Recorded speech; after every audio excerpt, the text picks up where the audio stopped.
Hii ni mikopo. Ni mikopo, lakini utofauti wake na mikopo inayotolewa na mabenki ni mikopo ambayo haina riba. Mnatakiwa mrejeshe kila ambacho mmepewa. Na lengo la mikopo hii kuanzishwa na serikali ni kuhakikisha tunawainua wananchi wetu kiuchumi, wale wanaofanya kazi za ujasiriamali na uzalishaji. Tunaongeza mitaji yao. Nyinyi katika vikundi 65 vilivyoomba mikopo mmeonekana, endeleeni kuwa nao karibu, mkiomba ushauri pale mnapohisi mnataka aidha kubadilisha kile mlichokuwa mnataka kukifanya na kufanya jambo lingine. Kwa sababu msije mkachukua mikopo, unajua fedha huwa zina vishawishi. Fedha zina nini? Fedha zina vishawishi. Ukishaipata yanaanza kuja mawazo mengine kichwani. Na mawazo hayo yanaweza yakawa mazuri tu, lakini wanaweza wakapatikana na washauri wengine kwamba hiki mlichotaka kukifanya hakifai, tufanye 1, 2, 3. Unajikuta fedha yote imeisha, hakuna ulichokifanya na unatakiwa kurejesha. Maisha si yanakuwa magumu kuliko kuwa mepesi, si ndio? Hapo maisha lazima yawe. Kwenye mikopo hii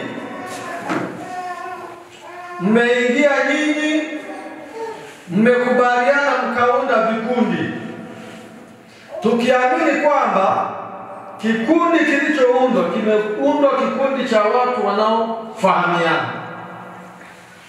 Hata kama kila mmoja ataenda kufanya biashara yake, lakini tunafahamiana. Kwa tunataka fedha hizi tunazozitoa mkatumie, mzalishe, muongeze mitaji yenu, lakini mwisho wa siku zinatakiwa zirejeshwe ili watu wengine waweze nao kukopeshwa. Kwa hiyo fedha hizi mnazopewa, mnapewa ili mfanye biashara. Na niwakumbushe tu nia ya serikali. Mmesikia hapa, mmesikia kuna mratibu nadhani wa dawati la uwezeshaji wananchi kiuchumi. Lengo la serikali ni kuwawezesha wananchi kiuchumi. Na sisi kama serikali tunataka akina mama wamiliki nao uchumi, wasiwategemee waume zao kwa kila kitu. Sasa unapopata hii, hakikisha unaenda kufanya biashara mwenyewe. Elimu ya marejesho tumewapa jinsi ya kurejesha mkopo kulingana na pesa ulioichukua. Kwa hiyo tunaendelea kuwasisitiza vikundi, msituangushe. Tunaendelea kuwapa elimu. Na nyie ni wajasiriamali ambao umepita kwenye chujio. Vikundi vilikuwa vingi. Vikundi vilikuwa 65, lakini katika 65 vimepatikana vikundi 18 ambavyo vimekidhi vigezo. Kwa hiyo mjipongeze kwa hilo. Mheshimiwa mgeni rasmi, ni kazi kubwa sana iliyofanyika kuchuja hivi vikundi. Sio kwamba na vile tulivyoviacha 47 kwamba vilikuwa sio vikundi vizuri. Vilikuwa ni vizuri, lakini miradi yao ilionekana bado inahitaji kutiwa nguvu. Kuendelea kupewa elimu ya kuendeleza miradi ya kujitegemea.